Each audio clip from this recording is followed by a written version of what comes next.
They say courage isn't the absence of fear, but the decision that something else is more important than fear. Captain Sarah Martinez learned this truth in the most brutal way possible, through fire, shrapnel, and the cold indifference of those who should have stood beside her. In a world where military leadership often judges by appearance rather than ability, where a woman's worth is measured by her conformity to expectations rather than her sacrifice for country, one soldier's journey would challenge everything the brass thought they knew about heroism. This is not just a story about war. It's about the battles fought long after the gunfire stops, in hospital corridors, military tribunals, and the quiet moments when a mirror reflects back wounds that tell a story no one wants to hear. It's about a woman who dared to serve her country with everything she had, only to discover that her greatest enemy might not be on the battlefield, but sitting behind a desk in her own chain of command. When Colonel James Hartford first laid eyes on Captain Martinez's medical file, he saw only liability. When he witnessed her determination to return to active duty despite her injuries, he saw defiance. But when the truth of her service record finally came to light, what he saw would change not just his perspective, but the entire course of military protocol. Some stories are written in ink. Others are carved in flesh and steel, marked by sacrifice that goes far beyond duty. This is one of those stories, raw, unflinching, and ultimately triumphant. Because sometimes the deepest wounds create the strongest warriors. Captain Sarah Martinez had always been different from other military officers, but not in the way people assumed when they first met her.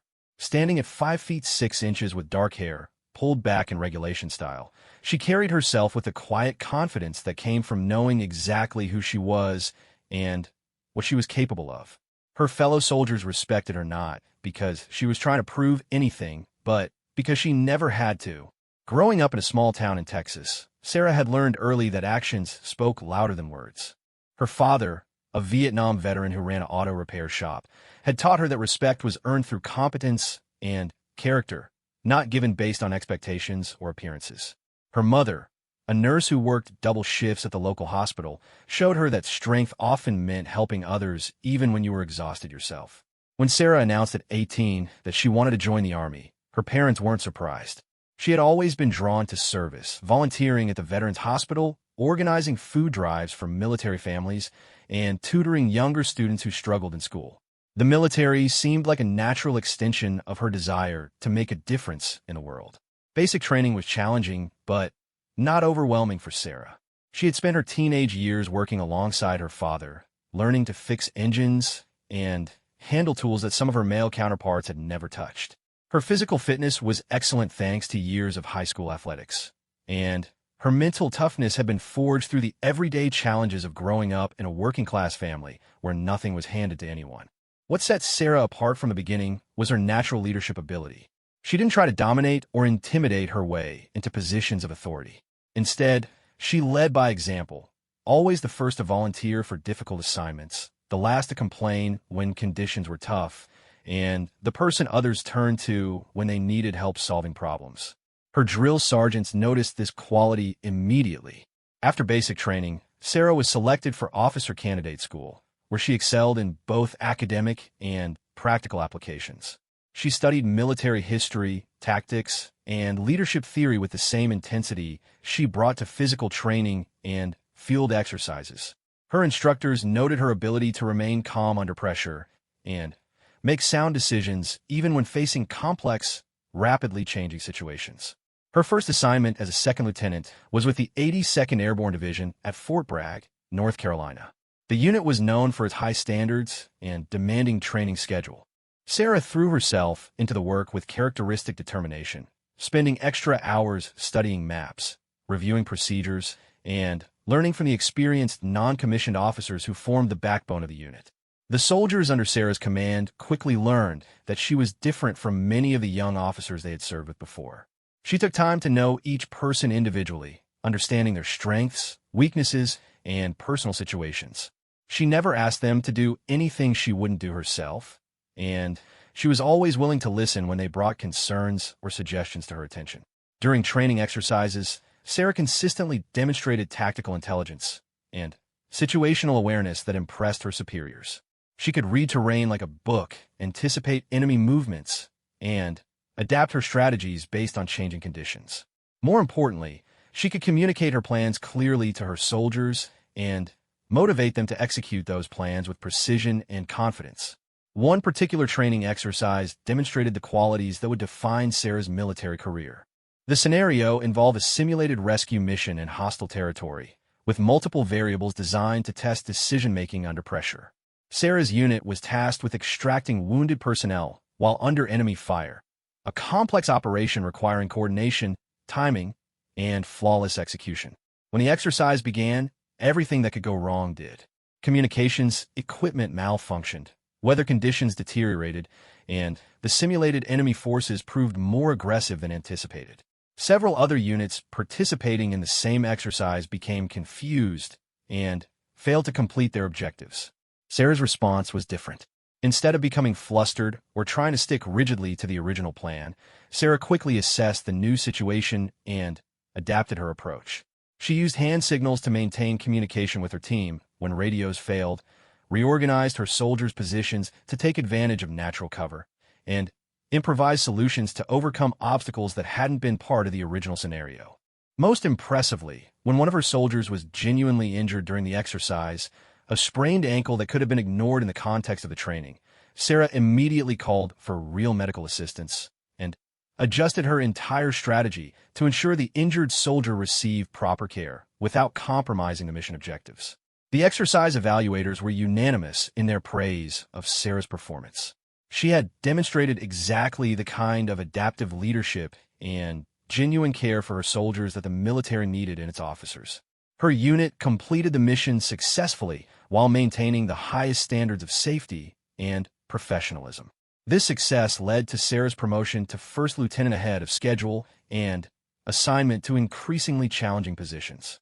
She served with distinction in various training roles, always pushing herself and her soldiers to achieve excellence while never losing sight of the human element that made military service meaningful.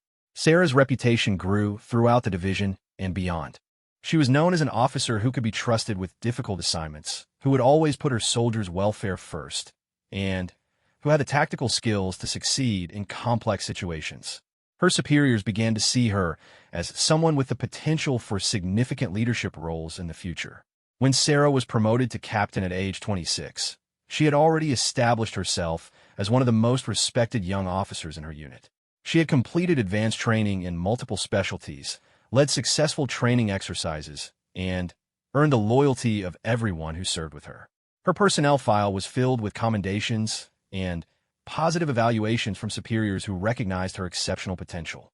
The assignment that would change everything came in the form of a deployment to Afghanistan. Sarah's unit was tasked with training Afghan military forces and conducting joint operations in a region known for its challenging terrain and active insurgent presence. It was exactly the kind of assignment Sarah had prepared for throughout her career, complex, important, and requiring all the leadership skills she had developed. As Sarah prepared for deployment, she felt a mixture of anticipation and responsibility that came with leading soldiers into a genuine combat environment. She spent extra time ensuring that every member of her unit was fully prepared, reviewing their training records, conducting additional briefings, and making sure their families had all the support resources they might need during the deployment. The night before departure, Sarah called her parents. Her father's voice carried the pride he felt, but also the worry that never left a military parent's heart. Her mother reminded her to stay safe and take care of her soldiers. Both parents expressed confidence in her abilities and their support for her service, words that would mean more to Sarah than they could have known at the time. Sarah's final preparation involved a comprehensive review of the mission parameters, intelligence reports, and cultural information about the region where they would be operating. She studied the terrain, weather patterns, and local customs with the same attention to detail she brought to every aspect of her professional life. She was as ready as any officer could be for what lay ahead. Standing on the tarmac before boarding the transport aircraft, Sarah looked at her soldiers and felt the weight of responsibility that came with command. These were good people who had volunteered to serve their country, and they were counting on her leadership to bring them home safely while accomplishing their mission. It was a responsibility she accepted with the seriousness it deserved. The deployment to Afghanistan would test every skill Sarah had developed, every lesson she had learned, and every principle she held dear. She had no way of knowing that the greatest challenges she would face wouldn't come from enemy combatants or difficult terrain, but from the very institution she had devoted her life to serving. As the aircraft lifted off, carrying Sarah and her soldiers toward their destiny, she was still the same person who had grown up in a small Texas town, learned the value of hard work from her parents, and chosen military service as a way to make a positive difference in the world. The events that would follow would test those fundamental values in ways she could never have imagined. Afghanistan in the spring of 2019 was a country caught between hope and violence, where progress measured in inches could be erased by explosions that shattered both buildings and dreams. Sarah's forward operating base was located in Helmand Province, a region where coalition forces worked alongside Afghan military units to establish security and train local forces in modern military tactics. The base itself was a study in controlled chaos. Concrete barriers surrounded living quarters made from modified shipping containers. Guard towers equipped with night vision and communication equipment provided overwatch of the surrounding area. The constant hum of generators mixed with the sound of helicopters arriving and departing, creating a soundtrack that became as familiar as breathing to those stationed there. Sarah's daily routine began before dawn with intelligence briefings that outlined the previous night's activities, current threat assessments, and planned operations for the day. She would review patrol routes, check equipment status, and meet with the Afghan officers who served as her counterparts in joint operations. These meetings required patience and cultural sensitivity, as building trust across language and cultural barriers was often more challenging than the tactical aspects of their missions. The Afghan soldiers Sarah worked with varied widely in their experience and capabilities. Some were seasoned fighters who had been defending their country for years, bringing valuable knowledge of local terrain and customs. Others were young recruits who needed training in everything from basic marksmanship to military protocol. Sarah approached each relationship with respect and professionalism, recognizing that these men were fighting for their own homeland. Training sessions typically involved weapons instruction, tactical movement, and communication procedures. Sarah discovered that her teaching skills, developed through years of mentoring junior soldiers, translated well to this cross-cultural environment. She learned to use visual demonstrations when language barriers made verbal explanations difficult. And she always ensured that Afghan officers maintained leadership roles in front of their own soldiers. The first few months of deployment passed without major incident.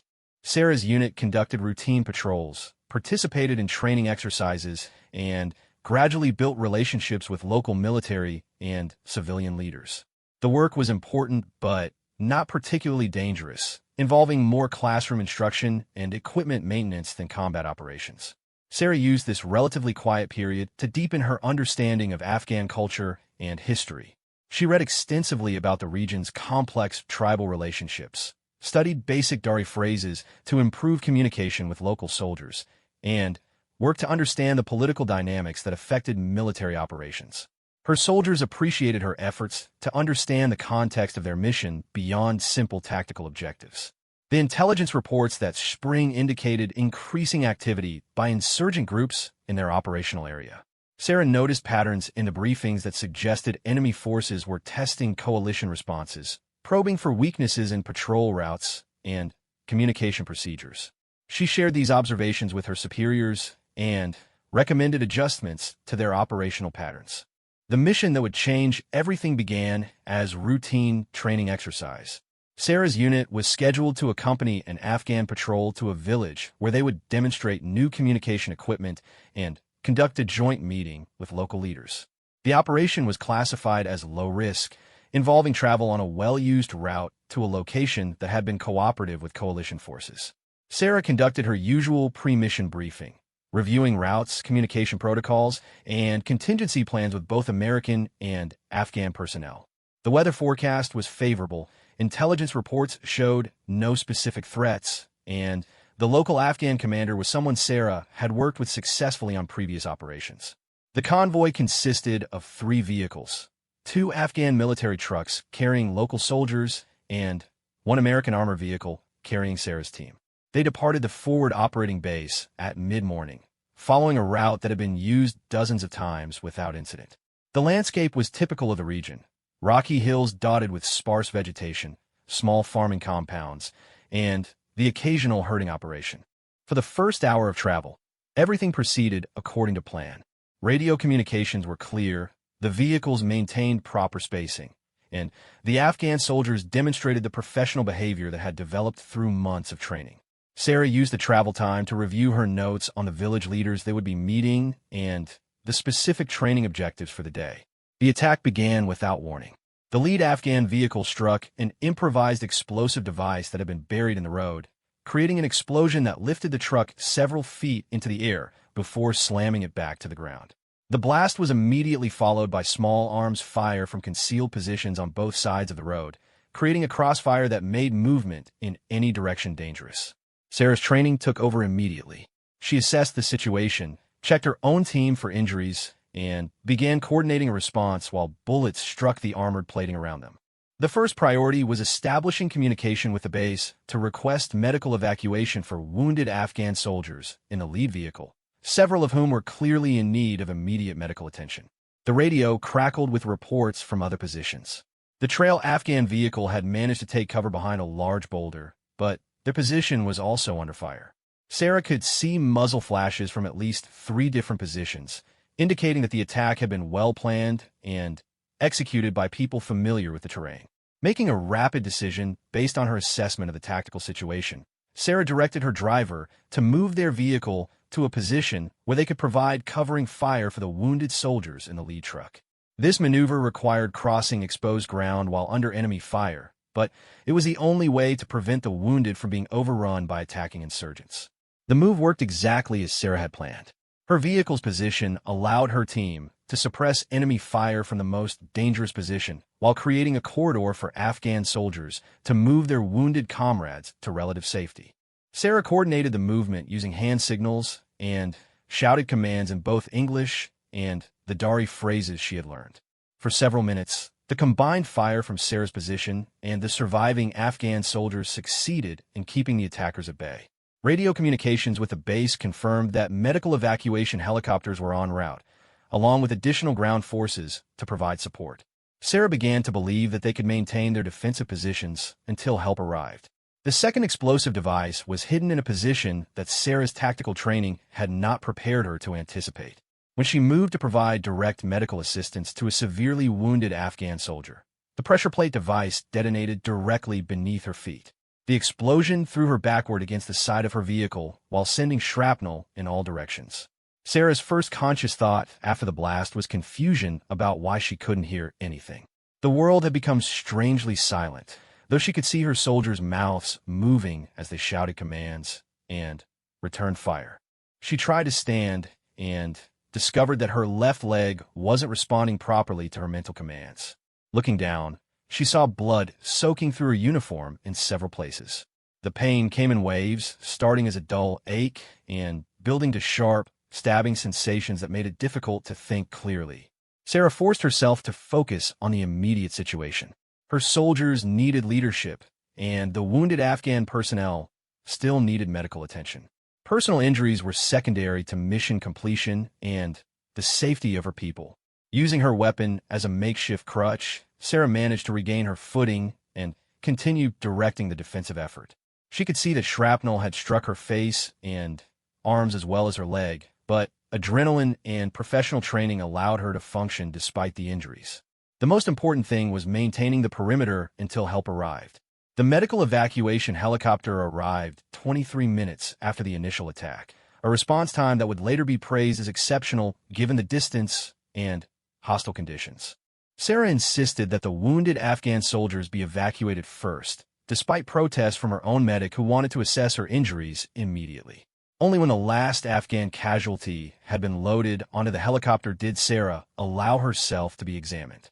The medic's expression told her immediately that her injuries were more serious than she had realized. Shrapnel fragments were embedded in her left leg, left arm, and the left side of her face. She was losing blood at a rate that required immediate surgical intervention. During the helicopter flight to the nearest medical facility, Sarah drifted in and out of consciousness. She remembered brief moments, The concerned face of the flight medic checking her pulse, the sound of radio communications coordinating her treatment, and the sight of the Afghan landscape passing below them. Most clearly, she remembered thinking about her soldiers and whether they had completed the mission successfully. The field hospital where Sarah was taken operated with the efficiency that came from treating too many similar cases. Surgeons worked to remove shrapnel fragments and stop internal bleeding, while specialists assessed the extent of nerve and tissue damage. The initial prognosis was cautiously optimistic. Sarah would survive her injuries, though the full extent of her recovery remained to be determined. Sarah's parents received notification of her injuries through official channels, but the details were limited to the fact that she had been wounded in action and was receiving medical treatment. The uncertainty was agonizing for them, as they had no way of knowing how serious her condition was or what her prognosis might be. The Afghan soldiers who had served with Sarah sent a letter to her hospital bed, written in careful English by their interpreter. They thanked her for risking her life to help wounded comrades and expressed their respect for her courage under fire. The letter noted that her actions had saved lives and demonstrated the best qualities of American military leadership. Sarah's commanding officers visited her as soon as medical personnel allowed. They brought news that the mission had been completed successfully despite the attack, that all Afghan casualties were receiving appropriate medical care, and that her quick thinking and brave actions had prevented a bad situation from becoming much worse. They also brought word that she was being recommended for commendation for her leadership under fire. The road to recovery would be long and uncertain, but Sarah approached it with the same determination she had brought to every other challenge in her military career. She had no way of knowing that the most difficult battles lay ahead of her, fought not against enemy insurgents in the mountains of Afghanistan, but against prejudice and ignorance within her own military chain of command. The medical evacuation from Afghanistan to Ramstein Air Base in Germany marked the beginning of what would become the most challenging period of Sarah's life. The flight was a blur of medical equipment, concerned voices, and the constant background noise of the aircraft engines. Sarah drifted between consciousness and medicated sleep, aware mainly of the persistent pain that seemed to emanate from every part of her left side. Ramstein's medical facility was renowned for its treatment of combat injuries, staffed by specialists who had seen every type of wound that modern warfare could inflict. Sarah's case was complex, but not unprecedented. Multiple shrapnel wounds requiring careful surgical removal, nerve damage that might affect long-term mobility, and facial injuries that would require reconstructive procedures to minimize scarring. The first surgery lasted 8 hours. Surgeons worked methodically to remove metal fragments from her leg, some of which had lodged dangerously close to major arteries and nerves. The largest piece of shrapnel had created significant muscle damage that would require months of physical therapy to repair. Additional fragments in her arm were smaller, but more numerous, creating a pattern of wounds that would leave permanent scarring. The facial injuries were perhaps the most emotionally difficult for Sarah to accept. Several small pieces of shrapnel had struck the left side of her face, creating cuts that would heal into visible scars despite the best efforts of plastic surgeons. One fragment had come close enough to her left eye to require specialized treatment from an ophthalmologist, though her vision remained intact. Sarah's parents arrived in Germany 3 days after her initial surgery, having traveled across the Atlantic with hearts full of worry and minds racing with questions about their daughter's condition. The reunion was emotional for everyone involved. Relief at seeing Sarah alive and conscious mixed with shock at the visible extent of her injuries. Her father, drawing on his own military experience, understood immediately that Sarah's wounds were serious but survivable. Her mother, with her medical background, asked detailed questions about treatment plans and recovery timelines. Both parents were impressed by the quality of care Sarah was receiving and the professionalism of the medical staff treating her. The second surgery focused on Sarah's facial injuries, with plastic surgeons working to minimize scarring while ensuring that all foreign material was removed from the wounds. The procedures were successful from a medical standpoint, but Sarah struggled with the psychological impact of seeing her changed appearance in the mirror for the first time. Physical therapy began while Sarah was still hospitalized in Germany. The sessions were painful and exhausting, requiring her to relearn basic movements that had once been automatic. Her left leg needed to regain strength and flexibility after the muscle damage caused by shrapnel. Her left arm required exercises to restore full range of motion and grip strength.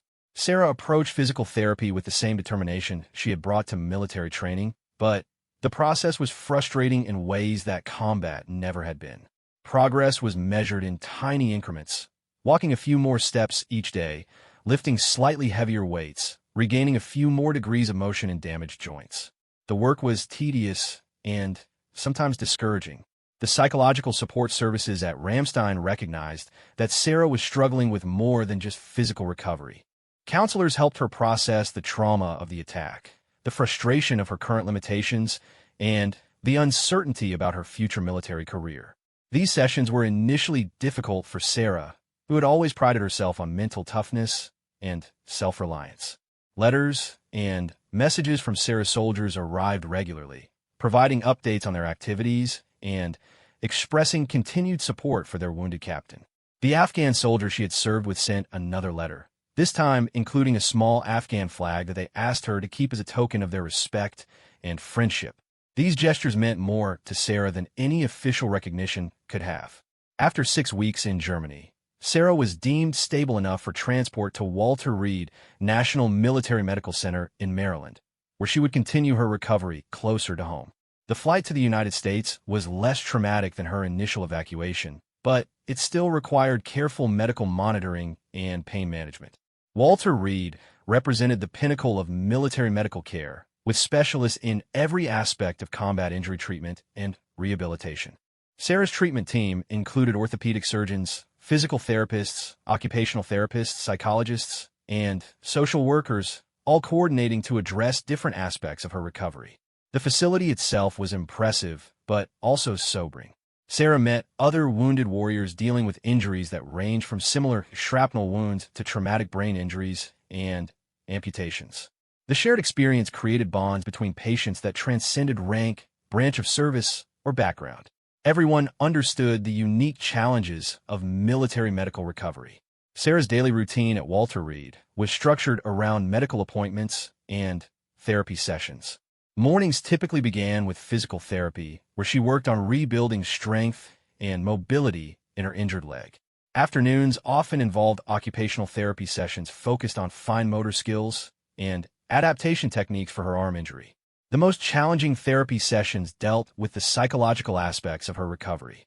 Sarah had to confront not only the trauma of the attack, but also her fears about how her injuries might affect her military career and her identity as a soldier. These conversations forced her to examine assumptions about herself and her future that she had never questioned before. One aspect of recovery that Sarah hadn't anticipated was the impact of her visible scars on other people's reactions to her. Well-meaning visitors sometimes couldn't hide their shock at her appearance, while others seemed uncomfortable making normal eye contact. Sarah began to understand that her recovery would involve not only healing her own wounds, but also dealing with society's discomfort with visible injury.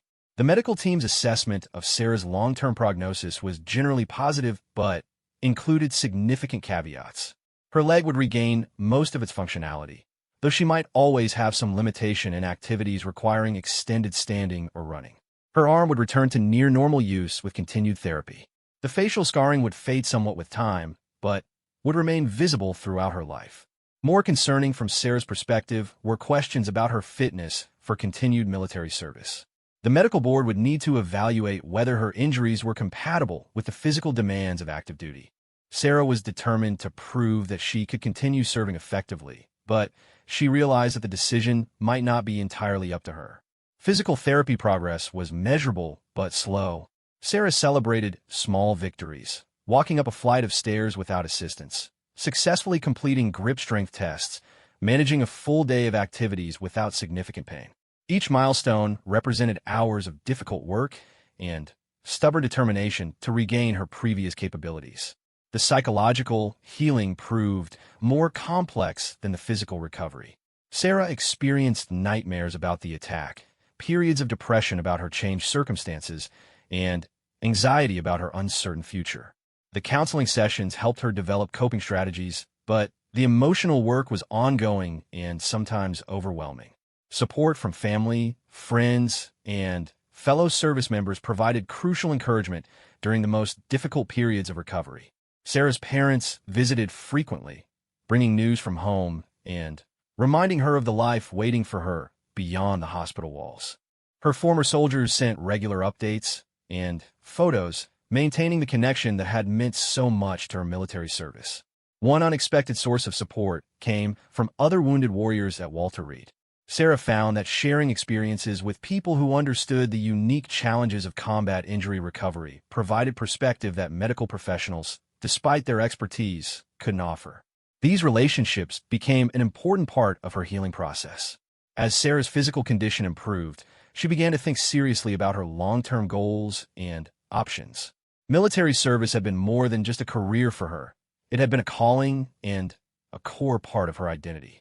The possibility that her injuries might end her military career was difficult to accept, but she forced herself to consider alternative ways to serve her country and use her skills. The medical evaluation board process loomed ahead, representing a critical juncture in Sarah's recovery journey. The board would assess her fitness for duty based on detailed medical examinations, physical fitness tests, and evaluations of her ability to perform essential military tasks. Sarah knew that this evaluation would determine whether she could continue the military career she had worked so hard to build. Preparation for the medical board evaluation became Sarah's primary focus as her recovery progressed. She worked with physical therapists to document her improved mobility and strength. She practiced military tasks that might be included in the evaluation, pushing herself to demonstrate that her injuries didn't prevent effective performance of her duties. The stakes of this evaluation were enormous for Sarah. A positive assessment would allow her to continue serving, possibly with some limitations, but still as an active duty officer. A negative assessment might result in medical retirement, ending her military career despite her desire and determination to continue serving. The uncertainty was emotionally exhausting, but Sarah approached the process with characteristic determination and professionalism. Unknown to Sarah, the medical board evaluation would be only the first of several challenges she would face in her effort to continue military service. The visible evidence of her injuries, particularly her facial scars, would trigger reactions and prejudices that would test not only her physical recovery, but also her psychological resilience and her faith in the institution she had served with such dedication. The medical evaluation board's decision arrived on a Tuesday morning in September, delivered in the formal language that characterized all military communications, but carrying news that would reshape Sarah's entire future. She was cleared to return to active duty with minimal restrictions, deemed fit for most military occupations, and recommended for assignment based on her demonstrated leadership capabilities and exemplary service record. Sarah felt a mixture of relief and vindication as she read the evaluation. Months of painful recovery, countless hours of physical therapy, and persistent doubt about her future had led to this moment of official recognition that her injuries did not define her capabilities. The board had looked beyond her scars to see the competent officer she remained. Her new assignment came through official channels 2 weeks later. Sarah would report to Fort Carson in Colorado Springs, where she would serve as a company commander in a training unit responsible for preparing soldiers for overseas deployment. The position represented both a promotion in responsibility and a vote of confidence in her abilities from senior leadership. Fort Carson's high altitude and dramatic mountain scenery provided a striking contrast to the flat terrain of previous assignments, but the military culture was familiar and welcoming. Sarah's reputation had preceded her. Stories of her courage under fire and her successful recovery from combat injuries had circulated through professional networks, creating anticipation about her arrival. The soldiers assigned to Sarah's new company ranged from recent graduates of basic training to experienced personnel preparing for their second or third deployments. All were volunteers who had chosen military service, but they brought vastly different backgrounds, motivations, and levels of preparation to their training. Sarah's job was to transform this diverse group into a cohesive, effective unit. Initial meetings with her new soldiers went smoothly. Sarah introduced herself with the straightforward professionalism that had always characterized her leadership style, focusing on their training objectives and her expectations for their performance. She noticed some curious glances at her facial scars, but the reaction seemed more like natural human curiosity than anything problematic. The challenges began when Sarah reported to Colonel James Hartford, her new commanding officer. Colonel Hartford was a career military officer with 22 years of experience, traditional views about military appearance and bearing, and strong opinions about the image that officers should project to their subordinates and the public. Their first meeting took place in Hartford's office, a space decorated with military memorabilia, framed photographs from various assignments, and the flags representing his service in multiple conflicts. Hartford's initial review of Sarah's service record was positive, noting her combat experience, leadership evaluations, and commendations for bravery under fire. The conversation changed when Hartford looked up from the paperwork to see Sarah's face directly. His expression shifted subtly, but unmistakably, reflecting surprise and what appeared to be disapproval at the visible evidence of her combat injuries. The scars that marked the left side of her face were permanent reminders of her service, but Hartford seemed to view them as problematic rather than honorable. Hartford's concerns, expressed in carefully diplomatic language, centered on what he termed the professional image expected of company commanders. He questioned whether Sarah's appearance might be distracting to soldiers under her command or concerning to visiting dignitaries and family members attending official functions. His suggestions for addressing these concerns were both insulting and impractical. Sarah listened to Hartford's comments with growing disbelief and controlled anger. She had anticipated many challenges in returning to active duty, but she had not expected that her own commanding officer would view her combat injuries as professional liabilities. The scars that she had earned serving her country were being characterized as image problems to be managed or hidden. Her response was measured but firm. Sarah reminded Hartford that her medical evaluation board had found no issues with her fitness for duty, that her performance evaluations consistently rated her as an exceptional officer, and that her combat experience made her uniquely qualified to train soldiers heading into similar situations. She pointed out that her injuries were visible proof of her commitment to military service. Hartford's reaction to Sarah's response revealed the depth of his prejudice and the extent to which appearance mattered more to him than competence. He made vague references to standards and expectations while avoiding direct statements that might create legal problems for him. His message was clear, even though his language was indirect. He viewed Sarah's scars as incompatible with his vision of military leadership. The conversation ended with an uncomfortable understanding between them. Sarah would perform her duties as company commander, but Hartford would be watching for any excuse to question her effectiveness or suitability for the position.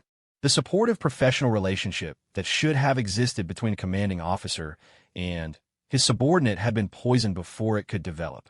Sarah's soldiers quickly proved that Hartford's concerns about their reaction to her appearance were unfounded.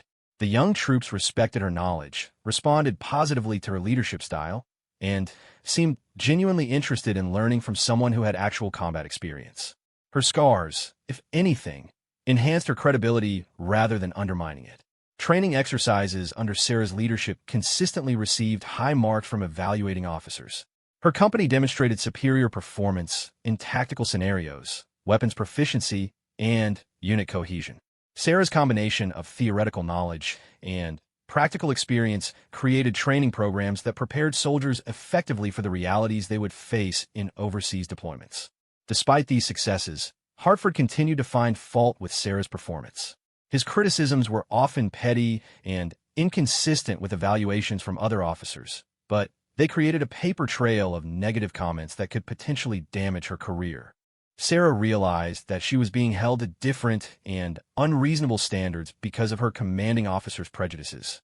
The situation escalated during a formal military ceremony where Sarah's company was scheduled to participate in a parade honoring veterans. Hartford explicitly told Sarah that he preferred she not be prominently visible during the event, suggesting that her appearance might be inappropriate for such a solemn occasion. His request was both deeply insulting and potentially discriminatory.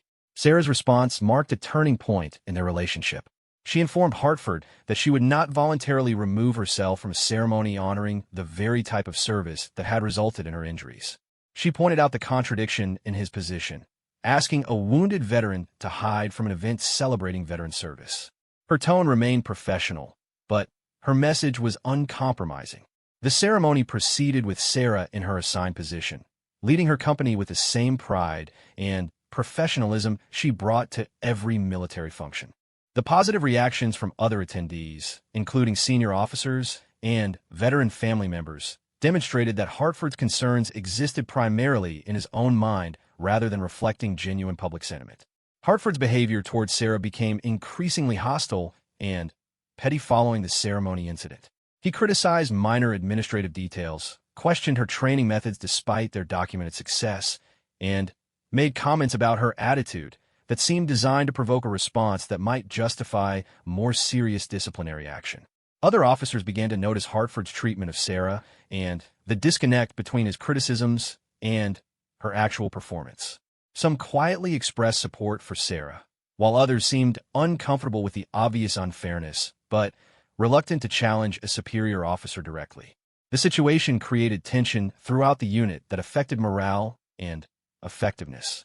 Sarah documented every interaction with Hartford, keeping detailed records of his comments, requests, and evaluations.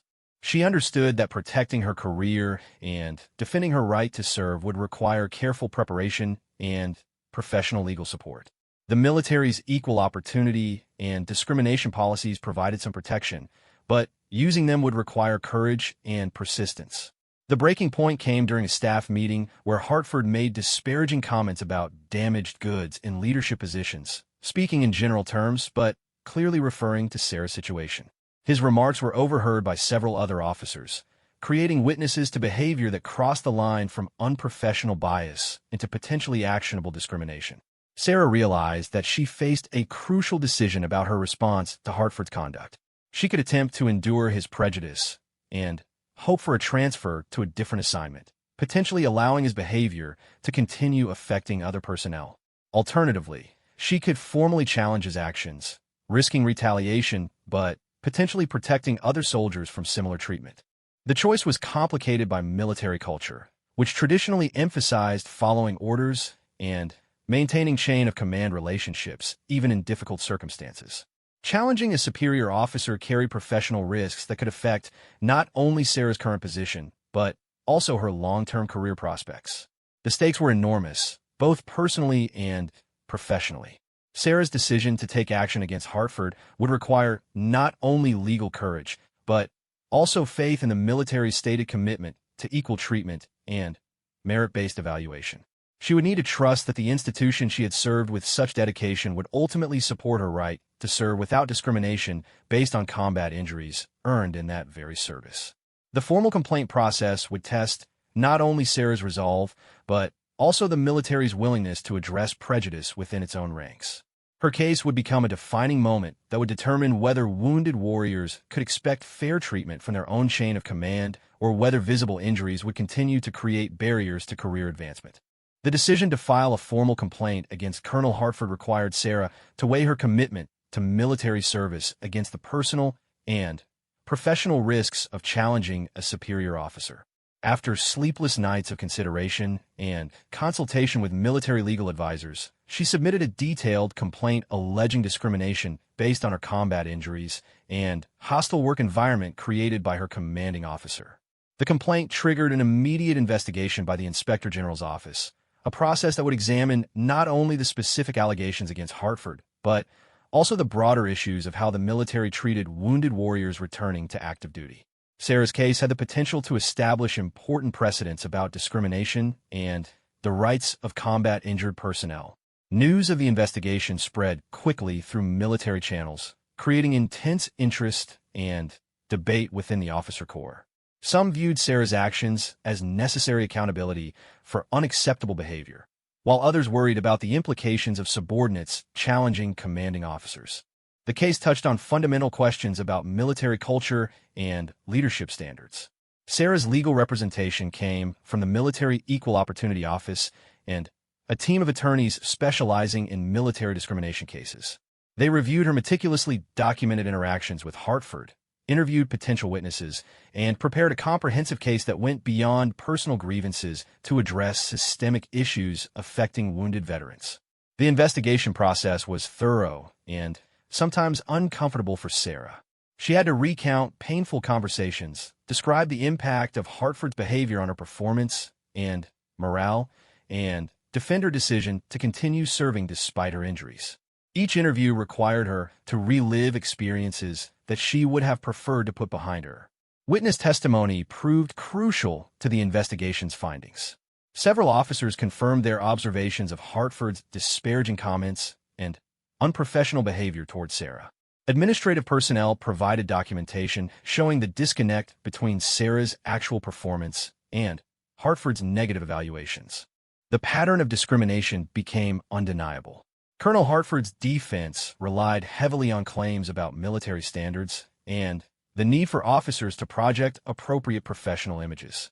His attorneys argued that his concerns were legitimate military considerations rather than discriminatory bias. They characterized his behavior as demanding leadership rather than harassment or prejudice. The investigation also revealed that Sarah was not Hartford's only target. Other personnel with visible disabilities or non-traditional backgrounds reported similar treatment, suggesting a pattern of bias that extended beyond combat injuries to include various forms of prejudice.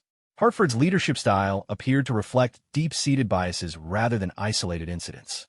Media attention surrounding the case brought national focus to issues facing wounded warriors and discrimination within military ranks. Sarah found herself reluctantly thrust into a public role as a spokesperson for combat-injured personnel, a position that required her to balance her desire for privacy with her commitment to addressing systemic problems. The Inspector General's report, released after 3 months of investigation, sustained Sarah's complaints and recommended significant disciplinary action against Hartford. The report found clear evidence of discrimination based on physical appearance related to combat injuries, creation of a hostile work environment, and abuse of command authority. The findings were damning and comprehensive. Hartford faced immediate removal from command, formal reprimand in his service record, and mandatory training on equal opportunity policies. More significantly, the investigation triggered a broader review of policies and procedures related to the treatment of wounded warriors throughout the military. Sarah's case had catalyzed institutional change beyond her individual situation. The military's response to the investigation demonstrated its commitment to addressing discrimination and supporting wounded veterans. Senior leadership issued clear guidance about the unacceptability of bias based on combat injuries, implemented additional training for commanders, and established new oversight mechanisms to prevent similar incidents. Sarah's vindication was complete, but came at a personal cost. The stress of the investigation and public attention had taken an emotional toll, and she struggled with mixed feelings about her role in exposing problems within the institution she loved. The process had been necessary, but painful, requiring her to challenge the very organization she had devoted her life to serving. Recognition of Sarah's courage in pursuing the complaint came from multiple sources. Veteran advocacy organizations praised her willingness to confront discrimination and protect other wounded warriors. Military justice advocates noted the importance of her case in establishing protections for combat-injured personnel. Her actions had created positive change that would benefit countless others. The aftermath of the investigation brought Sarah a new assignment working directly with wounded warrior transition programs, where her unique combination of combat experience, leadership skills, and understanding of discrimination issues made her exceptionally valuable. The position allowed her to help other injured veterans navigate the challenges of continuing their military careers or transitioning to civilian life. Sarah's new role involved counseling wounded soldiers, developing support programs, and serving as a liaison between medical facilities and military commands. Her visible scars became assets in this work, providing immediate credibility with personnel who were struggling with their own injuries and uncertain about their futures. She could speak from personal experience about both the challenges and possibilities of recovery. The policy changes implemented as a result of Sarah's case had far-reaching effects throughout the military. Commander training now included specific modules on supporting wounded warriors and recognizing unconscious bias related to physical appearance. Performance evaluation procedures were modified to prevent discrimination based on combat injuries. Medical review boards received additional guidance on fitness determinations. Educational institutions began using Sarah's case as a study in leadership ethics and military justice. Her experience demonstrated both the importance of speaking truth to power and the institutional mechanisms available to address discrimination when it occurred. The case became required reading in officer development programs and military justice courses. Sarah's personal healing continued alongside her professional success. The validation of the investigation findings helped her process the psychological impact of Hartford's discrimination. Therapy sessions focused on rebuilding confidence that had been damaged by months of professional harassment and learning to trust military institutions that had ultimately supported her rights. The relationship with her soldiers remained strong throughout the entire ordeal. The troops under Sarah's command had witnessed her integrity under pressure and learned valuable lessons about standing up for principles even when doing so required personal courage. Many credited her example with shaping their own understanding of military values and ethical leadership. Media coverage of Sarah's story inspired other wounded veterans to seek appropriate treatment and accommodations for their own situations. The visibility of her case helped reduce stigma associated with combat injuries and demonstrated that military service could continue effectively despite visible wounds. Her example encouraged others to view their scars as badges of honor rather than sources of shame. Sarah's parents watched her journey with admiration and concern, proud of her courage in confronting injustice, but worried about the personal toll of the public battle. Their support throughout the investigation provided crucial emotional stability during the most difficult periods. They understood that their daughter's fight had been about more than her individual rights. It had been about the principles that made military service meaningful. The long-term impact of Sarah's case extended beyond policy changes to influence cultural attitudes within the military community. Discussions about appearance standards, fitness evaluations, and support for wounded warriors became more nuanced and thoughtful. The case forced honest examination of unconscious biases and their impact on personnel decisions. Awards and recognition for Sarah's service came from multiple organizations, acknowledging both her combat heroism and her courage in confronting discrimination. These honors validated her belief that challenging injustice was itself a form of service to country and fellow soldiers. The recognition helped establish her reputation as a leader who would fight for what was right regardless of personal cost. Years later, Sarah would reflect on the investigation and its aftermath as a defining period that tested her commitment to military values in ways that combat never had. The experience had taught her that serving one's country sometimes required challenging the very institutions designed to protect that service. Her scars have become symbols not just of sacrifice in foreign conflicts, but of the ongoing battle for justice within military ranks. The transformation of military policies and attitudes regarding wounded warriors represented a lasting legacy of Sarah's courage in pursuing justice. Future generations of combat injured personnel would benefit from protections and support systems that existed because one captain had been willing to stand up to discrimination and demand better treatment for all who had sacrificed for their country. Sarah's story became a testament to the power of individual action to create institutional change. Her willingness to risk her career to confront prejudice had resulted in systematic improvements that would protect countless other wounded warriors from similar discrimination. The scars that had once made her a target for bias had become symbols of both sacrifice and strength, representing the best of military values and the ongoing fight for equality within the ranks. The colonel who had ridiculed her scars had learned that appearances could indeed be deceiving, but not in the way he had assumed. Sarah's wounds told a story of courage, dedication, and unwavering commitment to principles that define the best of military service. Her victory had been complete, but more importantly, it had been meaningful for everyone who would follow in her footsteps.